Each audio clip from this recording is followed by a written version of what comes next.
안녕하십니까. 금융기술사 최영모입니다. 오늘은 권석준 교수님의 차이나 반도체 라이징이라는 책을 읽고 핵심 내용을 정리해 보겠습니다. 많은 사람들이 아직도 중국 반도체는 미국보다 한참 뒤처져 있다고 생각합니다. 하지만 이 책은 전혀 다른 이야기를 합니다. 중국은 단순히 반도체를 만들려고 하는 것이 아닙니다. 국가의 미래산업, AI, 첨단 제조업, 국방, 그리고 경제 패권까지 모두 연결된 거대한 국가 전략으로 반도체 산업을 키우고 있습니다. 오늘은 이 책의 핵심 내용을 쉽게 설명드리겠습니다. 먼저 권석준 교수님에 대해서 잠깐 살펴보겠습니다. 이분은 성균관대학교 화학공학부와 미래에너지공학과 전임 교수님이십니다. 그리고 반도체융합공학과 겸임 교수로 재직하고 계시네요. 서울대학교 화학생물공학부에서 학사와 석사를 받으셨고요. MIT에서 화학공학으로 박사학위를 받았습니다. 한국과학기술원 카이스트죠. 첨단소재연구본부에서 책임연구원을 역임했습니다. 주로 차세대 반도체 소재 및 공정기술을 연구하고 계시네요. 2023년 과학기술정보통신부 장관 표창을 받았습니다. 주요 저서로는 반도체 삼국지, 차세대 반도체, 미중관계 레볼루션 등이 있습니다. 전체 목차를 보시면은 전체적으로 총 7장으로 되어 있습니다.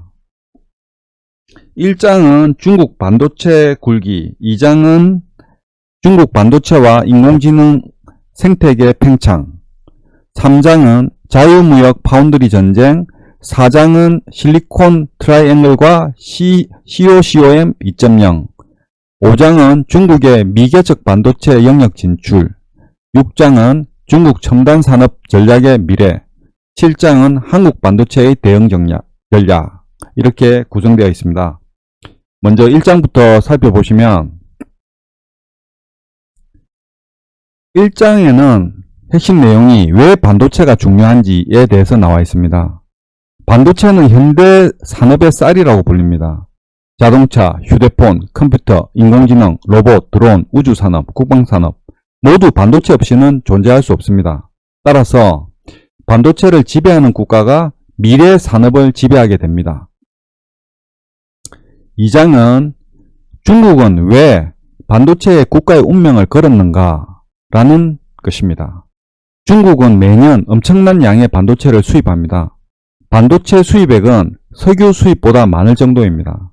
그런데 미국이 수출을 제한하면 중국은 AI도, 스마트폰도, 슈퍼컴퓨터도, 첨단 무기도 만들기 어려워집니다. 그래서 중국은 스스로 반도체를 만들겠다라는 목표를 세웠습니다. 3장을 보시면 미국의 제재는 오히려 중국을 성장시켰다라는 것입니다. 미국은 화웨이, SMIC 등을 제재했습니다. 처음에는 큰 타격을 받았습니다. 그러나 중국은 오히려 국산 장비, 국산 소재, 국산 설계, 국산 인력을 키우기 시작했습니다. 즉 위기를 기회로 바꾼 것입니다. 4장의 내용은 중국 정부는 어떻게 지원하는가입니다. 중국은 민간 기업에게 맡기지 않습니다. 국가가 직접 수십조 원 규모의 펀드를 조성합니다. 대학, 연구소, 기업, 지방정부, 금융기관 모두 함께 움직입니다. 반도체 산업을 국가 프로젝트로 추진하는 것입니다. 5장의 내용은 중국은 AI까지 함께 키우고 있다는 것입니다. 이 책에서 가장 중요한 내용입니다. 반도체와 AI는 따로 존재하지 않습니다.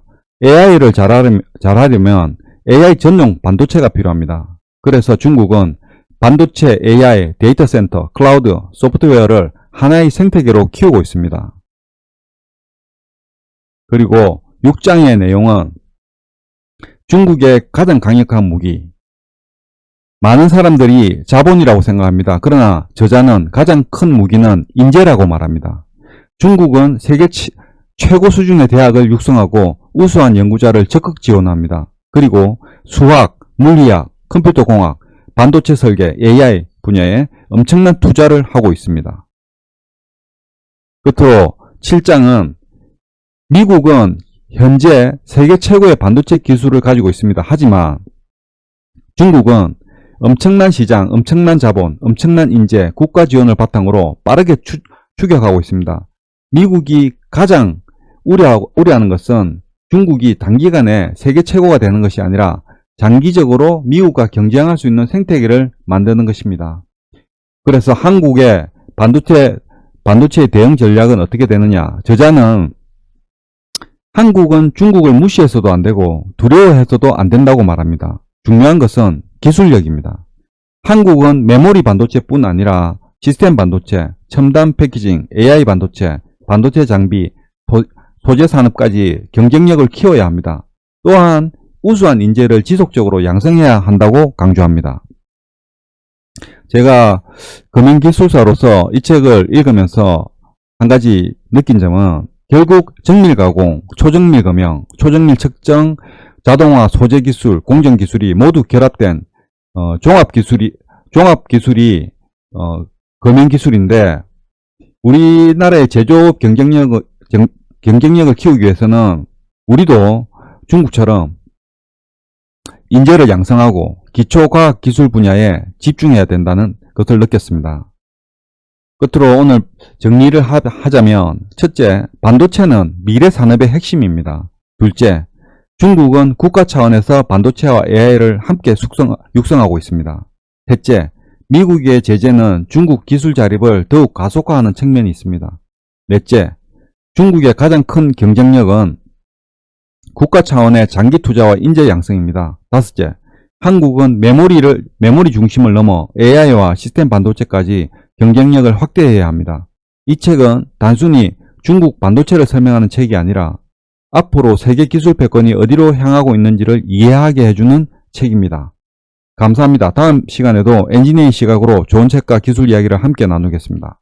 금융기술사 최영봉이었습니다.